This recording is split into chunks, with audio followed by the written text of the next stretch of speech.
लोक विनाशकारकं नमामि विघ्नेश्वर पाद पंकजं। गुरु ब्रह्मा गुरु विष्णु गुरुदेवो महेश्वरा, गुरु साक्षात् परं ब्रह्म तस्मै श्री गुरुवे नमः। अखंड मंडलाकारं व्याप्तं येन चराचरं तत्पदं दर्शितं येन तस्मै श्री गुरुवे नमः। नमो त्वनन्ताय सहस्रमूर्तये सहस्रपादा शिशिरोरुबाहुवे सहस्रनाम्ने पुरुषाय शाश्वते सहस्रकोटियुगधारिणे नमः।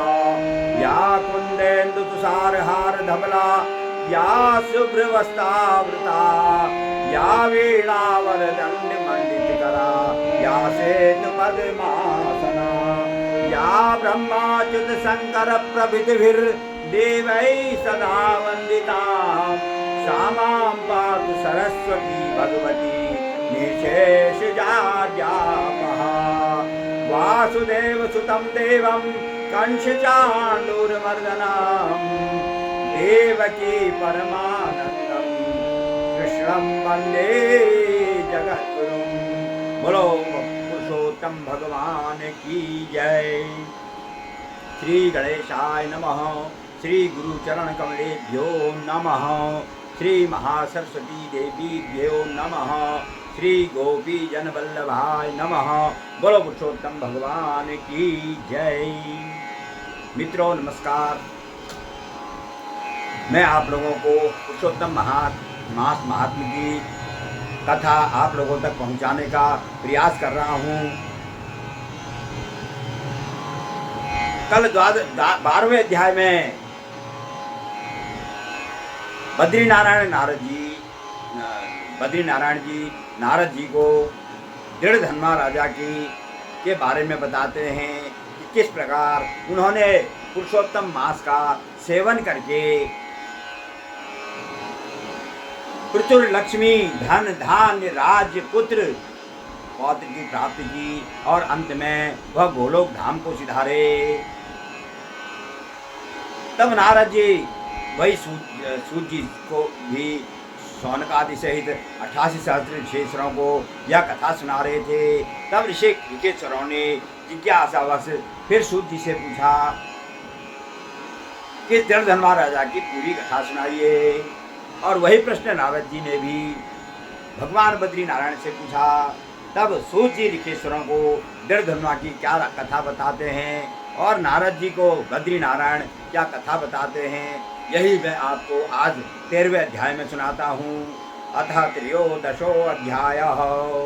ऋषिः उचु सूत महाभाग वदनो वदताम्बर दृढ़धन्वा कथं प्राप्य पुरुषोत्तम सेवनात् स्वराज्यं पुत्रपौत्रादीन् ललनां च पतिव्रतां कथं च भवन् लोकामवावयः योगि दुर्लभं शृण्वन्तां ते मुखां भोजात् कथासारं मुहुर्मुहुः अलं बुद्धिर्न नास्तात यथा पीयूषपानतः।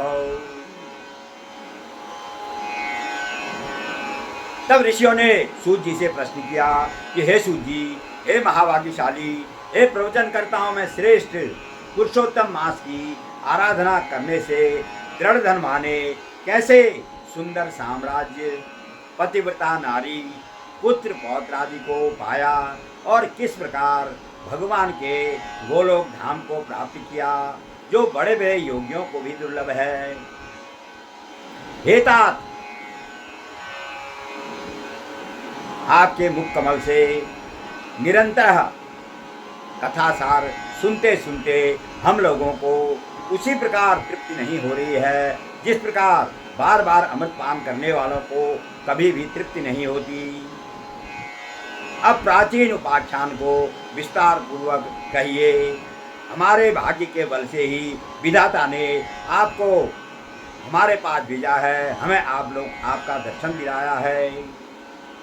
सूतोवाच सनातन मुनिर्विप्रा नारदाय पुरातनम इतिहासम उवाचेमं सैव प्रोच्यते अधुना। शृण्वन्तुं मुनियः सर्वे चरित्रं पापनाशनं यथाधीतं गुरुमुखात् राजो वै दृढबद्धन्वनः। तब सूत जी ने कहा, हे ऋकेश्वरो, सनातन गुरु सनातन मुनि भगवान बद्रीनारायण ने जिस प्राचीन इतिहास को ब्रह्मा के पुत्र नारद जी को कहा था, वही इतिहास अब आप लोगों को मैं सुनाने जा रहा हूँ। जैसा मैंने गुरु जी के मुख जवानी सुना, जिस प्रकार व्यास जी के प्रसाद से मैंने राजा दृढ़धनुमा के पापनाशक चरित्र को सुना है, वही आप मुनि लोग सुने। श्री नारायण उवाच, मुने शृणु प्रक्षे हम भूपश्च दृढ़धन्वना कथां पुरातनीं रम्या स्वर्धूमिनीमिव पावनीम्। आसीत् हयदेशस्य भोक्ता श्रीमान् महीपति चित्रधर्मे इति विख्यातो श्री धीमान सत्य पराक्रमः। तब श्री नारायण सूर्य ऋकेश्वर कैसे कहते हैं कि नारायण भगवान नारद जी से कहते हैं कि हे ब्रह्मन, हे नारद जी, मैं राजा दृढ़धनुमा की प्राचीन कथा को कह रहा हूँ, जो गंगा जी के समान पवित्र करने वाली है। सुनिए, है देश के रक्षक श्रीमान बुद्धिमान सत्य पराक्रमी चित्रधनुमा नाम के एक राजा हुए। उनके दृढ़धनुमा नाम से विख्यात एक अत्यंत तेजस्वी पुत्र हुए, जो सब गुणों से संपन्न, सत्यवादी, धार्मिक और सदाचारी थे।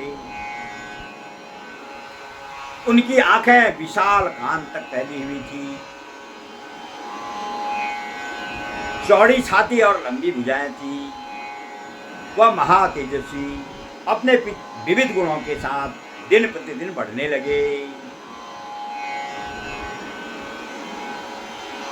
जब उनको पिता ने गुरुकुल में विद्या लेने के लिए भेजा, तब वह उस मेधावी बालक ने प्रसन्नतापूर्वक अपने गुरु के मुख से एक बार सुन लेने भर से ही, जो बात एक बार वह सुन लेते थे वह उन्हें याद हो जाता था। एक बार सुन लेने भर से ही व्याकरण, ज्योतिष, छंद, निरुक्त, शिक्षा, कल्प, षडांग के साथ समस्त वेदों का अध्ययन कर लिया। एक बार सुन लेने से ही ऐसा मालूम पड़ता था मानो वह पहले से ही माता के गर्भ से ही सब कुछ पढ़कर आए हुए हैं।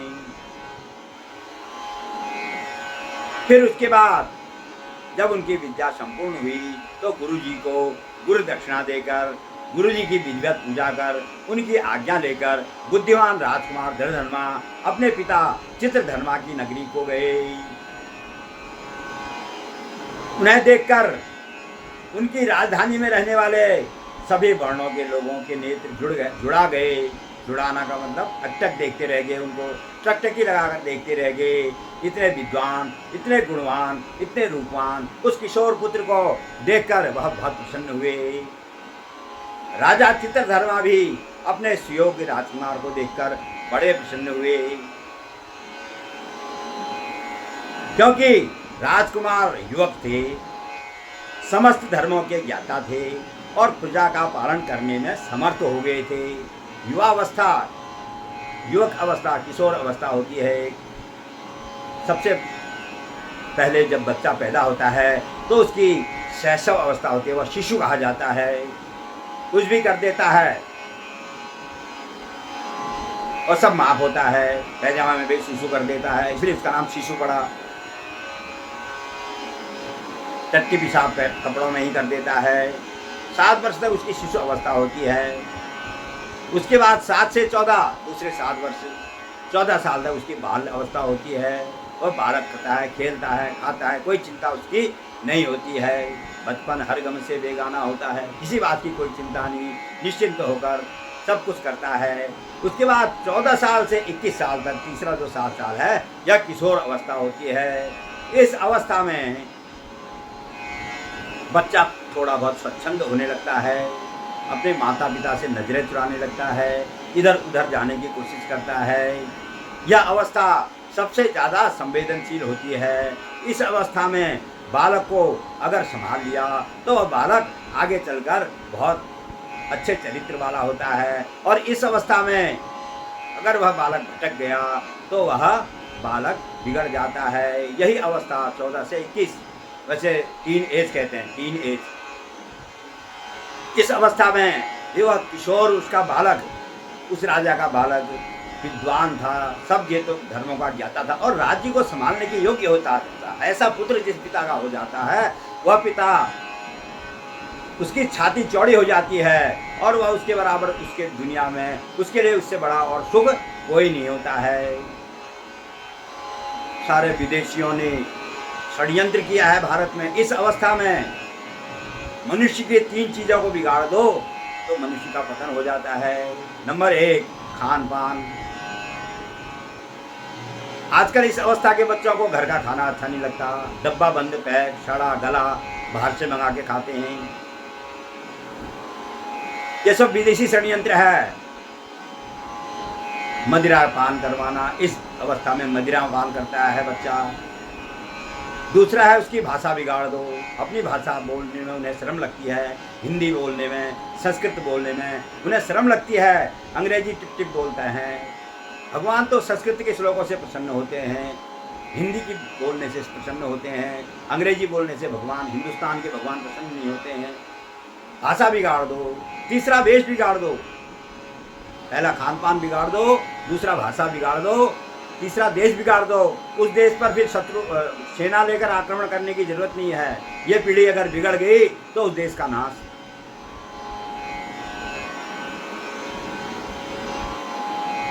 वेशभूषा बिगाड़ दी।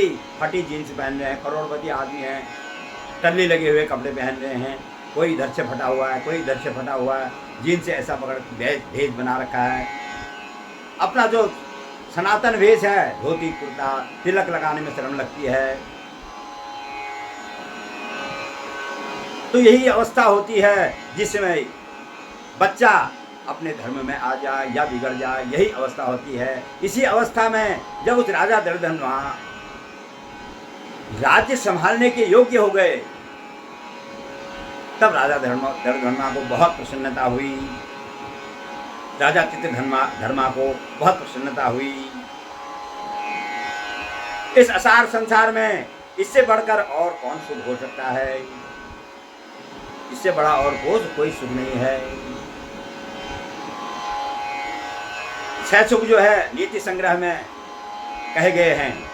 अर्थागमो नित्यमरो गीता च प्रिया च भार्या प्रियवादिनी च वश्यस्य पुत्रोऽर्थकरी च विद्या षड्जीव लोकेषु सुखानि राजन्।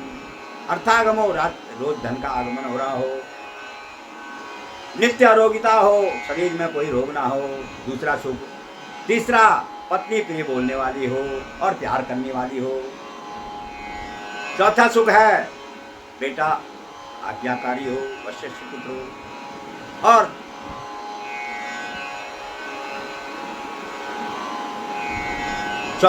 तीसरा सुख है प्रिय बोलने वाली पत्नी। चौथा सुख है प्यार करने वाली पत्नी। 5वां सुख है आज्ञाकारी पुत्र। और 6ठा सुख है जो विद्या हमने प्राप्त करी है वह अर्थकरी हो। सा विद्या या विमुक्ते, विद्या होती है मुक्त करनी, जो मुक्त कर दे, विद्या उसे कहते हैं। बाकी जो हम पढ़ते हैं वह जानकारी है, वह विद्या नहीं है। विद्या वह है जो विमुक्त विद्या ददाति विनयम, विनयाद् याति पात्रतां, पात्रत्वात् धनमाप्नोति, धनात् धर्मं, तथा सुखम। विद्या से विनय पैदा होती है, उसी को विद्या पढ़ा हुआ कहा जा सकता है, जिसके अंदर विनय हो। विनय से योग्यता आती है, योग्यता से धन की प्राप्ति होती है। बिना विनय बिना योग्यता से अगर खाली विद्या से धन प्राप्त करना चाहोगे तो वह धन जो है अनर्थ का कारण होगा, अर्थ जो है अनर्थ का कारण होगा। इसलिए विनय पूर्वक और धर्म से जो धन कमाया जाए वही अर्थ है, उसी को अर्थ कहते हैं। और उस धन से धर्म करना, धना धर्म तथा सुखम, धन से धर्म करना, उस धन से पाप नहीं करना, उस धन को देखकर अभिमानी न हो जाना, उस धर्म का उपयोग लोगों के कल्याण के लिए करना, यही धर्म है। उस धन से धर्म और तभी सुख प्राप्त कर सकता है, यह शास्त्रों में कहा गया है। तब राजा चित्रधर्मा ने विचार किया कि अब मैं दो भुजाधारी, मुरलीधर, प्रसन्न मुख, शांत और भक्तों को अभय प्रदान करने वाले भगवान श्री कृष्ण की आराधना करूंगा। मेरा पुत्र अब राज्य संभालने योग्य हो गया है। जिस तरह ध्रुव, अम्बरीश, शर्याति, ययाति, शिवी, रंतिदेव, शशबिंदु, भगीरथ, भीष्म पितामह, विदुर, दुष्यंत, भरत, पृथु, उत्तानपाद, प्रहलाद और विभीषण, ये सब हरिभक्त थे। ये भी राजा थे, लेकिन इन्होंने अपने राज्य के सब सुखों को छोड़कर हरि की भक्ति को अपनाया था। ध्रुव कौन थे? लोग कहते हैं अभी तो परिवार है, झंझट है, बवाले हैं, कौन सा भगवान का भजन अभी करने का हमें टाइम है, बुढ़ापे में भजन करेंगे। लेकिन ध्रुव ने 5 वर्ष की उम्र में भगवान को प्राप्त कर लिया था। भगवान को प्राप्त करने के लिए कोई उम्र नहीं होती है। बुढ़ापे में जब शरीर जर्जर हो जाता है, आंखें काम नहीं देती, कान सुनने को तैयार नहीं है, घुटनों में दर्द होने लग जाता है, तीर्थ यात्रा कैसे करेंगे? सबको जर्जर हो जाता है। उस समय भगवान का भजन कैसे हो सकता है?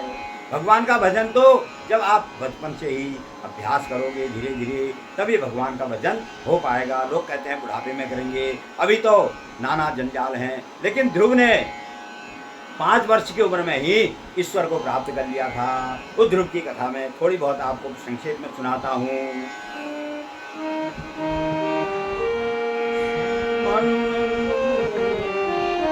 स्वयंभू मनु अरु सतरूपा, तिन पे भय नर सृष्टि अनुपा। स्वयंभू मनु अरु सतरूपा, स्वयंभू मनु अरु सतरूपा, तिन ते भय नर सृष्टि अनुपा। नृपुतान पाद सुत जासु, ध्रुव हरि भगत भयहु सुततासु। नृपुतान पाद सुत जासु, ध्रुव हरि भगत भयहु सुततासु। ध्रुव हरि भगत भयहु सुततासु।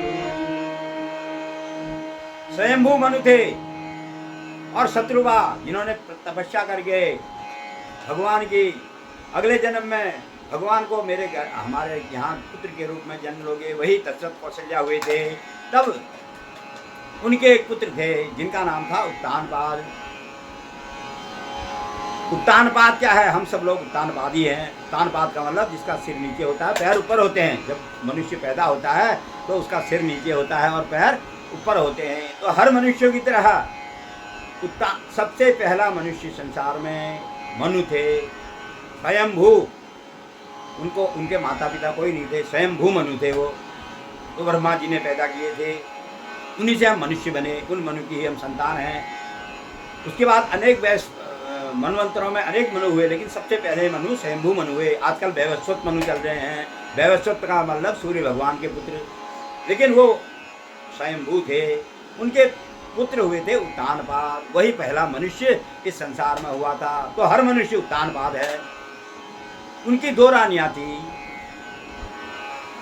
बड़ी रानी का नाम सुनीति और छोटी रानी का नाम सुरुचि। सुनीति का मतलब नीतिवान, धार्मिक, मर्यादा। सुनीति में सब कुछ थे। और सुरुचि का मतलब भोग विलास, जो हमारी रुचि अच्छा लगे वैसा करना। ये नाम उनके इस मनुष्य की 2 बुद्धियां हैं। उनकी 2 पत्नियां जो है मनुष्य की 2 तरह की, हर मनुष्य की 2 पत्नियां होती हैं, सुनीति और सुरुचि। 2 तरह की बुद्धि होती है, एक धार्मिक बुद्धि, एक भोग विलास वाली बुद्धि। तब राजा ने सुनीति को महल में नहीं रखा, उसे महल से कुछ दूर जाकर एक कुटिया दे दी, उसमें रख दिया और सुरुचि को अपने साथ महल में रखा। वो सुरुचि बड़ी कटु थी, उससे राजा भी डरते थे, लेकिन सुनीति तो सुनीति थी, मर्यादा में रहती थी, उसे कोई दुख नहीं था मुझे कुटिया में रख दिया है करके। तब दोनों रानियों के एक एक पुत्र हुआ। सुनीति का जो पुत्र हुआ उसका नाम ध्रुव, और सुरुचि का जो पुत्र हुआ उसका नाम उत्तम। ध्रुव का मतलब होता है अटल, जो कहते हैं ध्रुव सत्य है, सत्यवती नारी के गर्भ से सत्य का ही जन्म होगा, ध्रुव का जन्म हुआ। और सुरुचि जो भोग विलास वाली रुचि वाली थी, ऐसी नारी के गर्भ से उत्तम। उत्तम का मतलब बहुत ज्यादा अंधकार, तम माने अंधकार, उत्तम माने बहुत ज्यादा अंधकार, अंधकार युक्त हुआ। सूर्य के गर्भ से जो पुत्र हुआ वह उसका नाम उत्तम हुआ। तब ध्रुव धीरे धीरे बढ़ने लगा। बड़े 1.25 सेर जौ प्रतिदिन रानी को राजा दिया करते थे, उसी से वह अपना गुजारा करती थी। और 6 महीने में एक सूती साड़ी उसको दिया जाता था, उसी से वह अपना गुजारा करती थी। जब उसका बेटा ध्रुव पैदा हुआ तो वह धीरे धीरे बढ़ने लगा, उसको वह अनेक प्रकार के संस्कार देने लगी। सब कुछ गुरु भी वही बन गई उनकी, उसको सिखाने लगी। धीरे धीरे बढ़ता बढ़ता वह 4 साढ़े 4 साल का हुआ तो एक दिन उसने माता से आज्ञा ली कि माता, मेरा भी खेलने का मन हो रहा है, मैं भी ऋषि कुमारों के साथ खेल सकता हूँ क्या? तब माता ने उसे आज्ञा दे दी। सोचने लगी इसका मन में नहीं मार सकती, 4 साल का बच्चा है, कुछ इच्छा कर रहा है तो उसको पूर्ण करना चाहिए। इसलिए उसने खेलने के शक के लिए ऋषि कुमारों के साथ भेज दिया। जैसे ही वह वहाँ पहुँचा तो ऋषि कुमारों ने उसे दुत्कारा। उसने कहा तुम हमारे साथ में समाज में मत आओ, तुम परित्यक्ता नारी के पुत्र हो, तुम्हारे पिता राजा है और तुम्हारी माँ को ऐसे छोड़ रखा है, ऐसे पुत्रों को हमारे साथ खेलने की कोई आवश्यकता नहीं। बड़ा अपमानित हुआ, अपमानित होकर अपनी माँ के पास आया तो रोने लगा माँ की गोद में। माँ ने देखा मेरा पुत्र रो रहा है। जब पुत्र रोता है तो माँ के लिए इससे बड़ा दुख कोई नहीं होता है, इसलिए उसे दुलारने लगी और कहने लगी बेटा तेरे रोने का क्या कारण है, क्यों रो रहा है तू? किसी ने तुझे गाली दी, किसी ने तुझे परेशान किया, या किसी ने तुझे मारा तो नहीं, किसी मित्र ने? तो वो कहने लगी माता जी एक बात पूछता हूँ, बताएंगे? उसने कहा बेटा बताओ क्या बात है? उसने कहा मेरे पिताजी कौन हैं? क्या मेरे पिताजी राजा हैं? क्या उन्होंने तुम्हें त्याग रखा है? तो कहने बेटा ऐसी बात तो क्यों कह रहा है? कहने लगा माता मेरे जो मित्र थे जिनसे के साथ में खेलने गया वह मुझसे सब यही कह रहे थे। तब उसने कहा, सत्य बोलने वाली थी, सुनीति थी, इसलिए कहा हाँ बेटा तो ऊपर दिखाई दे रहा महल ना, वह तेरे राजपिता का ही महल है। मुझे यहाँ रख रखा है, लेकिन मैं खुशी से रहती हूँ, मुझे कोई दुख नहीं है, मुझे यही रहने में आनंद है। और एक तेरी छोटी माता भी वहाँ पर है। तो उसने कहा माता जी मैं पिताजी से के पास जाता हूँ, उनसे पूछूंगा, उनसे क्षमा मांगूंगा, तुमसे कोई आपसे कोई गलती हो गई है तो उसकी क्षमा मांगूंगा। आपको यहाँ क्यों रखा है पिताजी ने, मुझे वहाँ जाने की आज्ञा दो। तब माँ ने सोचा कि इस बच्चे की इच्छा को क्यों मारा जाए। उस माता ने जो है उसको आज्ञा दे दी जाने की। जब वहाँ वह पहुँचा द्वार पर तो उनकी एक बूढ़ी सेवकनी, द्वारपाल, बूढ़ा आदमी और उसकी पत्नी दोनों द्वार पर थे। जब उसने कहा हे माता अंदर राजा मेरे पिताजी हैं, मैं उनसे मिलने की आज्ञा चाहता हूँ। जैसा ही उस माता ने सुना वह दुख के मारे वह भी रोने लगी। देखो लोग पुत्र के लिए तरसते हैं, पुत्र से मिलने को कितना व्याकुल होते हैं, लेकिन यह पुत्र कह रहा है कि मैं अपने पिताजी से मिलना चाहता हूँ। कैसा कठोर पिता होगा वह। और मेरी कहता है छोटी माता भी है, उनसे भी मैं मिलना चाहता हूँ। तब उसने उन्हें अंदर आ जाने की आज्ञा दी। जैसे वो अंदर घुसा तो राजा अपने सिंहासन पर बैठे हुए थे, बगल में रानी सुरुचि बैठी हुई थी। तब राजा ने जब सुना कि यह मेरा पहली रानी का पुत्र है, दौड़कर उसे गले लगाने के लिए जैसे ही दौड़े तो सुरुचि ने टोक दिया। उसने कहा, खबरदार, इस बच्चे को पकड़ने की जरूरत नहीं है, या इस योग्य नहीं है कि वो आपकी गोद में बैठ सके। इतने में जब ध्रुव ने देखा कि मेरी छोटी माता है, माता के भी प्रणाम करने के लिए गया जैसे ही, तो उसने लात से ठोकर मारी और उससे कहा, चला जा, निकल जा, तू अपनी बनवासिन माँ के पास ही चला जा। यह तेरा भाग्य नहीं है कि तू राजा की गोद में बैठ सके। वहाँ से दुत्कारा हुआ जब अपनी माँ के पास आया, रोने लगा। माँ सोच रही थी कि पिता के पास गया है, कुछ खेलने के लिए खिलौने लाया होगा।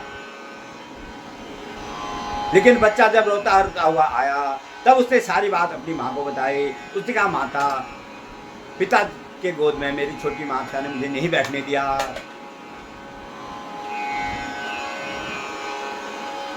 अब इसके लिए मैं क्या करूं? तब माँ ने कहा, बेटा, पिता की गोद तो कुछ भी नहीं है, इससे भी एक बड़ी गोद है भगवान की।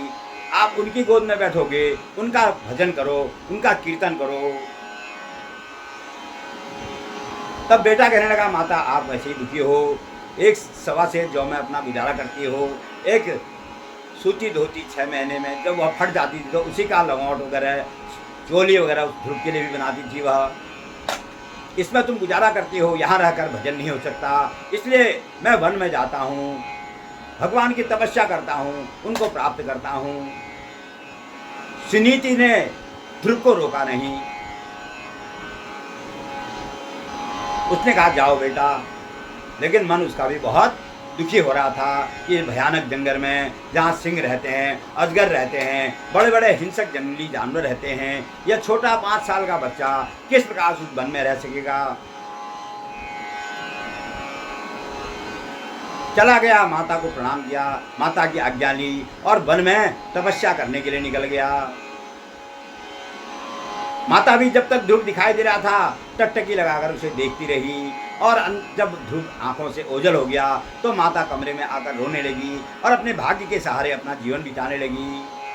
चलते चलते जब भयंकर वन में जाने को हुआ तब उन्हें उसे कहते हैं, अब मोहि भा भरोस हनुमंता, बिनु हरि कृपा मिलही नहीं संता।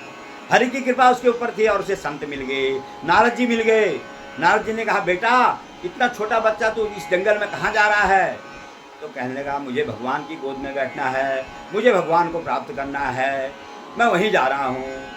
तब नारद ने कहा, बेटा, ये बहुत भयंकर जंगल है, यहाँ हिंसक, व्याघ्र, शेर, जंगली सुअर, अजगर आदि बहुत हिंसक जानवर रहते हैं, तो इस जंगल में कैसे रह पाएगा? उसने कहा कि मैं अपनी माँ के जब मुझे माँ ने भेजा था तो कहा था मेरे सिर में हाथ रख के कि बेटा तेरा कल्याण हो, माँ का आशीर्वाद मेरे साथ है, तो मुझे कोई कुछ नहीं कर सकता। सबसे बड़ा इस संसार में माँ का आशीर्वाद होता है, माँ का आशीर्वाद मेरे साथ है, तो मुझे कोई कुछ नहीं कर सकता।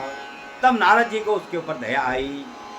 उन्होंने कहा, बेटा, इस जंगल में नहीं, मैं तुम्हें एक स्थान पर ले सकता हूँ। वह उन्हें वृंदावन में लाए, जहाँ एक टीले के ऊपर बैठकर उसने कहा, यहाँ पर तुम बैठो, ओम 12 अक्षर मंत्र, इस मंत्र की वहीं पर रचना हुई थी, ओम नमो भगवते वासुदेवाय। इस मंत्र का लगातार जाप करो। जहाँ पर ध्रुव ने वह तपस्या की थी वृंदावन में, वही अभी ध्रुव टीला के नाम से वह स्थान प्रसिद्ध है। वहाँ पर बैठ के ओम नमो भगवते वासुदेवाय। जब से घर से आया था कुछ खाया पिया नहीं था, भूखा था, लेकिन उसे खाने की चिंता नहीं थी। ध्यान में बैठ गया, ओम नमो भगवते वासुदेवाय। उस यमुना में स्नान करने के लिए ब्रज की नारियां बहुत आती थी और उसके सामने कुछ फल वगैरह रख जाती थी, तब वो कभी कभी उन फलों को ही खा लेता था। कुछ दिनों बाद उसने फलों को खाना भी छोड़ दिया और यमुना का जल पीकर ही रहने लगा। हजारों वर्षों तक जल पीकर ही तपस्या की। उसके पश्चात जल पीना भी छोड़ दिया और वायु पीकर केवल सांस लेकर ही ओम नमो भगवते वासुदेवाय, इस मंत्र का नारद जी का दिया हुआ यह मंत्र था, इस मंत्र का वह जाप करने लगा। बहुत वर्ष तक इसी मंत्र का जाप करते करते उसने अपने श्वास को भी रोक दिया, श्वास हवा का आहार करना भी बंद कर दिया। जैसे ध्रुव की श्वास बंद हुई तो सारे संसार की श्वास बंद हो गई। भगवान की श्वास भी जब बंद होने लगी तब भगवान दौड़े दौड़े उसके पास आए और उसको दर्शन दिया। 5 वर्ष के बालक को भगवान ने दर्शन दिया और जैसे भगवान प्रकट हुए उसके सारी भूख प्यास जिसका उसका दुर्बल शरीर था वह हृष्ट पुष्ट हो गया और भगवान ने उसे उठाकर अपनी गोद में बिठा लिया। तो इस ध्रुव ने 5 वर्ष की उम्र में जाकर तपस्या करके भगवान को प्राप्त कर लिया। तो हम लोगों के पास हम सोचते हैं बुढ़ापा आएगा तब भगवान का भजन करेंगे। बुढ़ापे में मनुष्य कर नहीं सकता, इसलिए कहते हैं कि बचपन से ही भगवान की भजन का अभ्यास करना चाहिए। कलयुग में केवल नाम ही आधार है, कलयुग केवल नाम आधारा, सुनिरी सुनिरी नर उतर ही पारा। कितने ही झंझट हों, कितने ही बवाल हों, सबके बीच में अगर राम का नाम, भगवान का नाम, हरि का नाम लेते रहेंगे तो आपका उद्धार हो जाएगा। यही ध्रुव की कथा से यही शिक्षा मिलती है।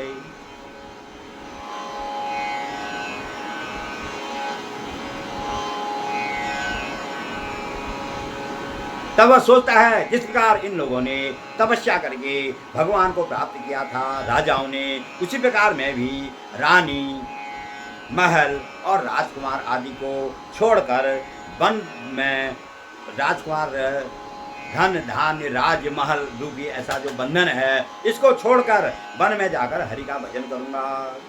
ऐसा मन में निश्चय करके आगे अपने योग्य राजकुमार दृढ़धनवा को अपना राज तिलक कर अपना राज्य उसे सौंप कर स्वयं विरक्त हो गए और शीघ्र ही महर्षि पुलह के आश्रम में चले गए। राजा चित्रधर्मा दृढ़धनवा के पिताजी जो थे वहां पहुंचकर समस्त कामनाओं से निष्प्रह होकर सारी कामनाएं छोड़ दी, मन से आहार करना छोड़कर निरंतर श्री कृष्ण जी का ध्यान करते हुए भगवान की तपस्या करने लगे। बहुत समय तक तप करने के पश्चात वे परम धाम को चले गए। जब दृढ़धनवा ने सुना कि हमारे पिताजी वैष्णवी गति को प्राप्त हो गए हैं तो पिता के वियोग से उन्हें बहुत शोक हुआ, लेकिन परम धाम की प्राप्ति के कारण उन्हें हर्ष भी हुआ। तब पितृभक्त राजा दृढ़धनवा ने धर्मशास्त्र के ज्ञाता विद्वानों के कथनानुसार समस्त अपने पिता का अंतिम संस्कार एकादशा, द्वादशा, श्राद्ध आदि को संपन्न किया।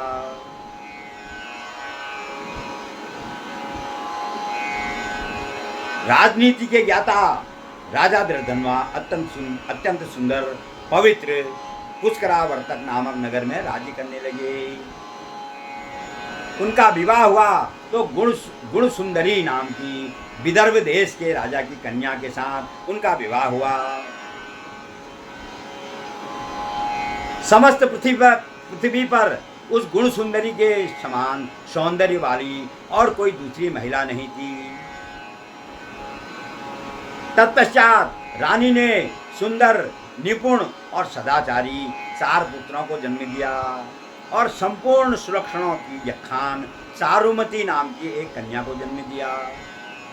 दृढ़धनवा के 4 पुत्र हुए और एक कन्या हुई। चारों पुत्रों के नाम थे चित्रवाक, चित्रबाहु, मणिमान और चित्रकुंडल और कन्या का नाम था चारुमती।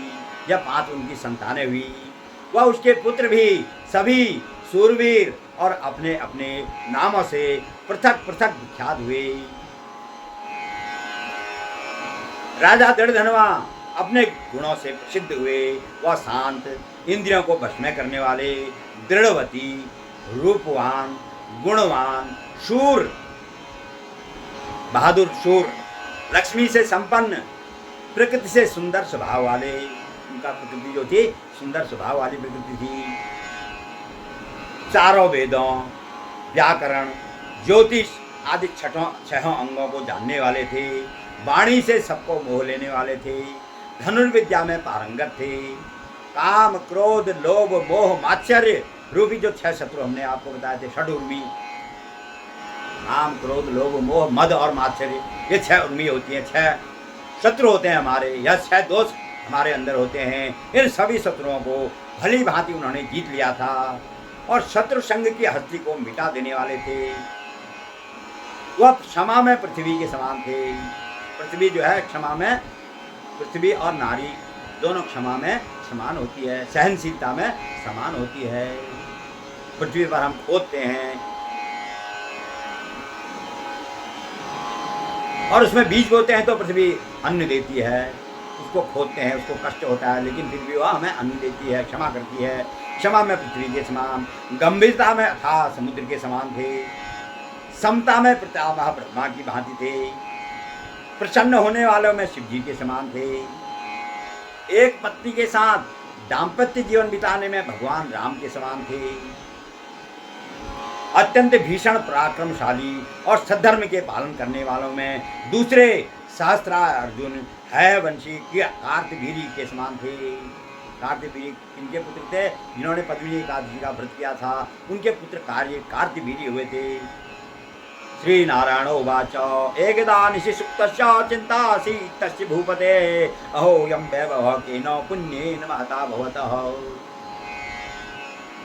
तब एक बार भगवान नारायण कहते हैं कि एक समय की बात है कि राजा धृष्टद्युम्न रात्रि में सोते हुए राजा को यह चिंता सताने लगी कि मुझे इतना धन संपत्ति सत्पुत्र सारा वैभव सब कुछ प्राप्त हुआ है, किस पुण्य के प्रभाव से प्राप्त हुआ है। मैंने न तो कोई बड़ी बड़ी तपस्या करी, न बड़े बड़े कोई यज्ञ किए, और न ही दान किया कभी बड़ा बड़ा, और न कभी हवन ही किया। वह अपने सौभाग्यशाली होने का, मैं अपने सौभाग्यशाली होने का कारण पूछूं तो किससे पूछूं। यह सब रात में वह सोते सोते विचार करने लगे कि इतनी अपार संपत्ति, इतना सुख, इतने अच्छे सुंदर पुत्र, इतनी सुंदर पत्नी मुझे किस पुण्य के प्रभाव से प्राप्त हुई, या किससे पूछूं मैं, ऐसा मन में वह विचार करने लगे। इस प्रकार विचारते विचारते उनकी रात बीत गई। प्रातःकाल ब्राह्म मुहूर्त में उठकर विधि पूर्वक उन्होंने स्नान किया। उसके बाद उगते हुए सूर्य का उपस्थान किया, उनको अर्घ देकर सूर्योपस्थान किया।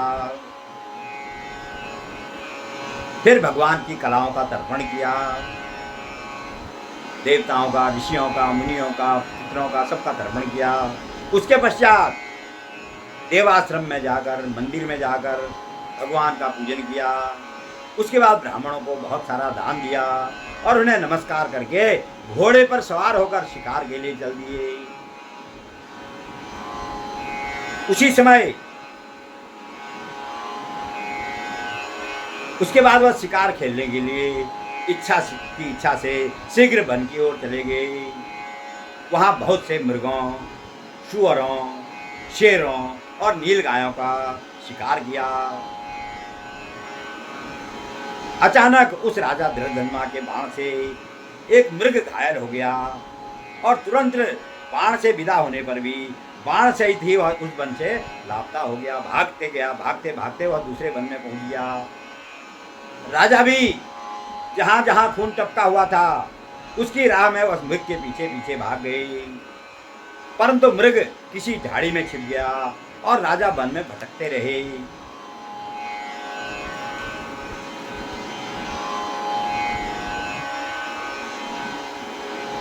जब वे प्यास से बहुत व्याकुल हो गए तब उन्होंने एक सुंदर झील को देखा जो समुद्र के समान खूब लंबी चौड़ी थी।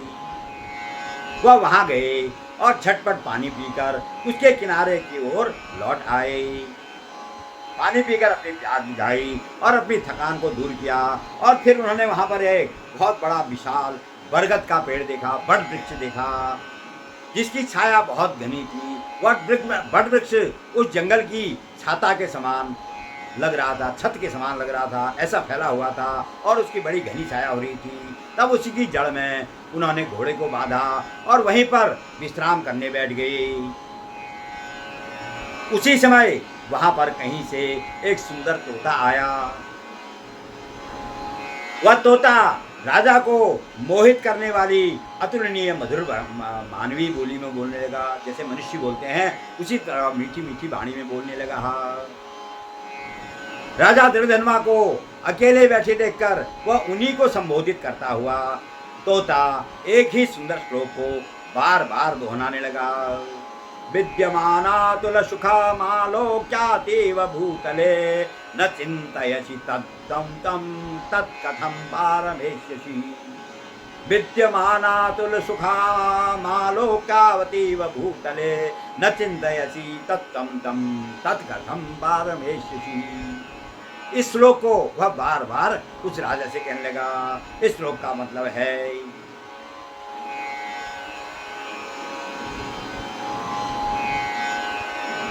इस भूतल पर विद्यमान अतुल सुख को देखकर हे राजन, आप तत्व अर्थात आत्मा के संबंध में क्यों विचार नहीं कर रहे हैं? अगर ऐसा नहीं कर रहे हैं तो आपका इस भव सागर से कैसे मुक्ति होगी? आप भव सागर से पार कैसे पाएंगे? इस अतुल सुख को भोगते भोगते आपकी मृत्यु हो जाएगी तो आप भव सागर से पार कैसे होंगे? अब आप अपने बारे में, आत्मा और परमात्मा के बारे में, उस तत्व के बारे में विचार क्यों नहीं करते? इस श्लोक का यह मतलब है। बारंबार मिदं पद्यं पपाठ नृपते पुनः श्रुत्वा तस्य वचो राजा मुमुदे मुमुहे पिचः। बार बार वह इसी श्लोक को राजा के सामने पढ़ने लगा। तोते की वाणी सुनकर राजा प्रसन्न भी हुए और साथ ही साथ मोहग्रस्त भी हो गए कि इस तोते ने एक ही श्लोक को बार बार दोहराते हुए क्या कह दिया, जो वेदांत के सार से युक्त नारियल के फल के समान और बड़ी कठिनाई से समझ में आने योग्य है। क्या ये कृष्ण द्वैपायन व्यास जी के पितृ गुरु सुखदेव जी मुनि तो नहीं हैं, जो मुझ श्री कृष्ण जी के मंदमती अनुचर को भवसागर में डूबा हुआ देखकर राजा परीक्षित के समान कृपापूर्वक उद्धार करने की कामना से तो यहाँ नहीं चले आए? इस प्रकार वह सोच विचार कर ही रहे थे कि तब तक पीछे पीछे उन्हें खोजते हुए उनकी सेना भी वहां पर पहुंच गई। उधर तोता भी राजा को यह श्लोक बार बार कहकर वहां से अंतर्धान हो गया। राजा अपनी नगरी में आकर तोते की वाणी की शुद्धि करके किसी के बुलाने पर भी नहीं बोलते, अनमनस्य हो गए, गुमसुम से हो गए। उन्होंने खाना पीना सोना एकदम छोड़ दिया। तब उनकी रानी गुण सुंदरी ने आकर एकांत में राजा से इसका कारण पूछा। कहा, हे राजा, आजकल आपका राज्य में भी मन नहीं लग रहा है, आप अन्य मनुष्य क्यों हो रहे हैं? आपके इस अन्य मनुष्यता का क्या कारण है? गुण सुंदरी उवाच भो भो पुरुष शार्दूल दौर्मनश्यम इदं कुतः उत्तिष्ठ भूपाल भुंक्ष भोगाम बचो बदः। तब रानी गुप्तजी कहने लगी, हे पुरुष व्याघ्र, पुरुषों में व्याघ्र, हे पुरुष सिंह, आप में यह अन्य मनुष्यता कहाँ से आ गई है? आप इतने गुमसुम क्यों हो गए हैं? कुछ बोलते क्यों नहीं हैं? हे महाराज, उठिए उठिए, भोजन पानी पीजिए और गुमसुम रहना छोड़ दीजिए। इस प्रकार रानी के समझाने बुझाने पर भी, अनुनय विनय करने पर भी राजा कुछ नहीं बोले। उनके मस्तिष्क में तोते की परम तत्व की वह वाणी ही समा गई थी, जिसे देवता लोग भी नहीं जान पाते। उसकी वह युवती रानी दीर्घ श्वास लेकर अपने पति की मानसिक विचार से अत्यंत पीड़ित हुई और अपने भर्ता को उत्कट चिंता के कारण से अनभिज्ञ रह गई। उसे भी पता नहीं चला कि मेरे पति की चिंता का क्या कारण है। राजा को भी उक्त चिंता करते करते, उक्त का मतलब उसी तोते के जो कहे हुए श्लोक है उसके बारे में चिंता करते करते बहुत समय बीत गया, परंतु संदेह के सागर से पार करने का कोई कारण नहीं दिखलाई पड़ा। नारदो वाच इति चिंतयतो धरापतेर्वद जातं दृढ़धन्मनाश्च किं विमलं चरितं हि वैश्रमं कलुषं हन्ति मनाच्छ्रुतं मुनिः। तब नारद जी ने प्रश्न किया, हे ऋषि प्रवर नारायण, इस प्रकार चिंताग्रस्त राजा दृढ़धन्वा का आगे चलकर क्या हुआ सो आप बतलाइए, क्योंकि भगवान विष्णु के भक्त का थोड़ा सा भी निर्मल चरित्र आख्यान सुन लिया जाए तो वह सभी पापों को नष्ट कर देता है। भक्त के चरित्र को सुनने से सभी पाप नष्ट हो जाते हैं। कलयुग में भगवान का दर्शन करना है तो कथा में जाइए। कथा में ही भगवान के दर्शन होते हैं, कथा से ही भगवान के दर्शन होते हैं। इसका प्रमाण विभीषण है। विभीषण जब राम जी के पास पहुंचे तब राम जी ने कहा, हे विभीषण तुम यहाँ कैसे आ गए?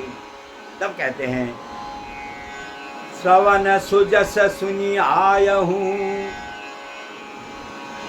प्रभु भंजन भव भी। मैं कानों से आपकी कथा सुन के आया हूँ, आपके यश का बखान सुन के आया हूँ। हे प्रभु आप भववीर को भंजन करने वाले हैं, आप भवसागर से पार उतारने हैं, भवसागर के भय को नष्ट करने वाले हैं।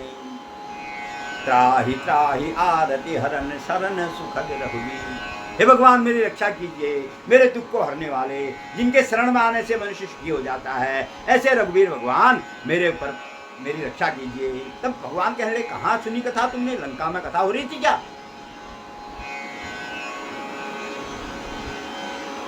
कहाँ कथा सुन के आए तुम मेरी?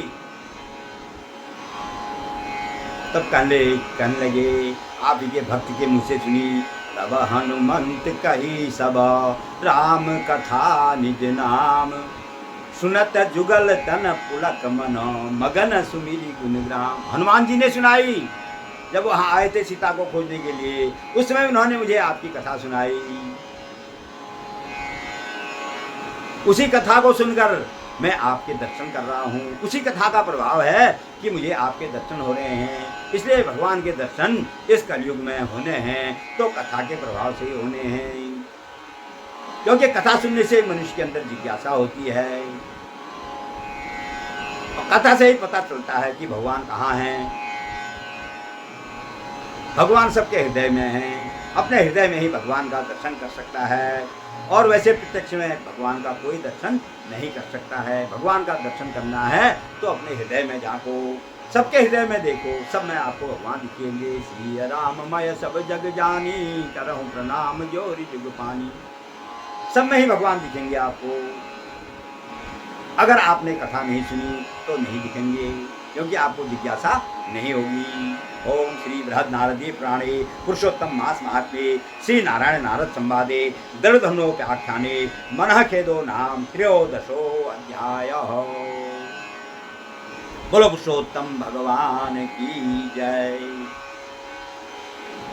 मित्रों, यह 13वें दिन की कथा, 13वां अध्याय मैंने आज आपको सुनाया। आगे दृढ़धनवा के जो मन की शंका थी उसका किस प्रकार समाधान हुआ, फिर आगे उनकी क्या गति हुई, कैसा उनके साथ हुआ, किसने उन्हें उसके बारे में बताया, यह सब कुछ आप कल 14वें अध्याय में सुनेंगे।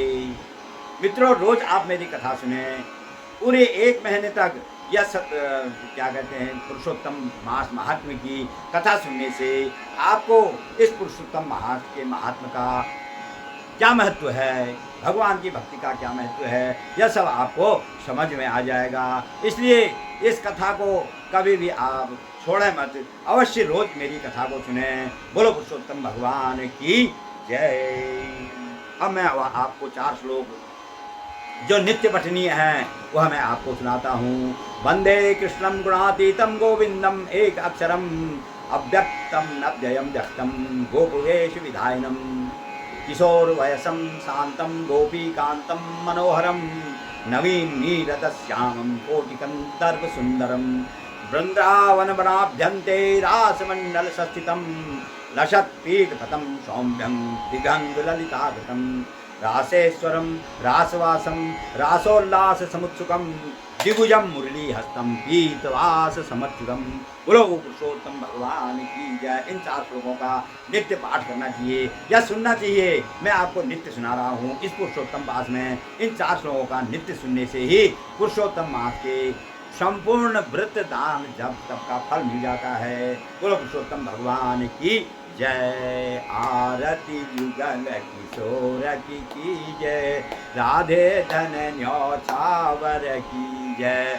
आरती जुगल किशोर की जय, राधे धन न्यौछावर की जय।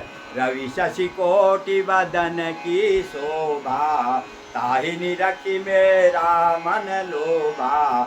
रवि शशि कोटि बदन की शोभा, ताहि निरखी मेरा मन लोभा। गौर श्याम मुख निरखतरी जय, प्रभु को रूप नयन भर जय। आरती जुगल किशोर की जय, राधे धन न्यौछावर की जय। कंचन थार कपूर की बाती, हरियाए निर्मल भई छाती। कंचन थार कपूर की बाती, हरियाए निर्मल भई छाती। फूलन की सेज फूलन की माला, रत्न सिंहासन बैठे नंद लाला। आरती जुगल किशोर की जय, राधे धन न्यौछावर की जय। मोर मुकुट कर मुरली सोह, नटवर वेश देख मन मोह। मोर मुकुट कर मुरली सोह, नटवर वेश देख मन मोह। आधा नील पीत पट सारी, कुंज विहारी गिरिवर धारी। आरती जुगल किशोर की जय, राधे धन न्यौछावर की जय।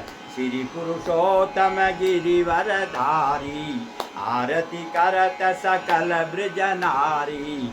नंद नंदन वृषभानु किशोरी, परमानंद स्वामी अविचल जोरी। आरती जुगल किशोर की जय, राधे धन न्यौछावर की जय। बोलो पुरुषोत्तम भगवान की जय। पवन मंद सुगंध शीतल हेम मंदिर शोभितम, निकट गंगा बहति निर्मल श्री बद्रीनाथ विशंभरम। शेष सुमिरन करत निश दिन धरत ध्यान महेश्वरम, श्री वेद ब्रह्मा करत स्तुति श्री बद्रीनाथ विशंभरम। शक्ति गौरी गणेश शारद नारद मुनि उच्चारणम, योग ध्यान अपार लीला श्री बद्रीनाथ विशंभरम। इंद्र चंद्र कुबेर दिनकर धूप दीप प्रकाशितम, सिद्ध मुनि जन करत जय जय श्री बद्रीनाथ विशंभरम। यक्ष किन्नर करत कौतुक ज्ञान गंधर्व प्रकाशितम, श्री लक्ष्मी कमला चवर धारे श्री बद्रीनाथ विशंभरम। कैलाश में एक देव निरंजन शैल शिखर महेश्वरम, राजा युधिष्ठिर करत स्तुति श्री बद्रीनाथ विशंभरम। श्री बद्री जी के पंचरत्न पड़त पाप विनाशनम, कोटि तीर्थ भवेत पुण्य प्राप्त फलदायकम श्री बद्रीनाथ विशंभरम। पवन मंद विशुगंध शीतल हेम मंदिर शोभितम, निकट गंगा बहति निर्मल श्री बद्रीनाथ विशंभरम। बोलो बद्रीनाथ भगवान की जय, बोलो पुरुषोत्तम भगवान की जय। मित्रों, मैं आज की 13वें दिन की कथा का यहीं पर विराम देता हूँ। आप लोगों को कैसा लगा? आप लोग अपनी प्रतिक्रिया में मुझे बताएं। अगर अच्छा लगता है तो अपने सभी मित्रों, रिश्तेदारों सभी को भेजें और सभी को इस कथा का लाभ दिलवाएं, क्योंकि कथा को सुनने से ही मन की व्यथा दूर होती है। कथा उसे कहते हैं, कहानी तो सब सुना सकते हैं, कथा उसे कहते हैं जिसे सुनकर मन की व्यथा दूर हो जाए। इसे श्रवण कर मिट जाती है जन्म जन्म की व्यथा। जय श्री राम कथा, जय श्री राम कथा। अगर अच्छा लगता है तो सब्सक्राइब करें और अपने मित्रों को भेजें। बोलो पुरुषोत्तम भगवान की जय।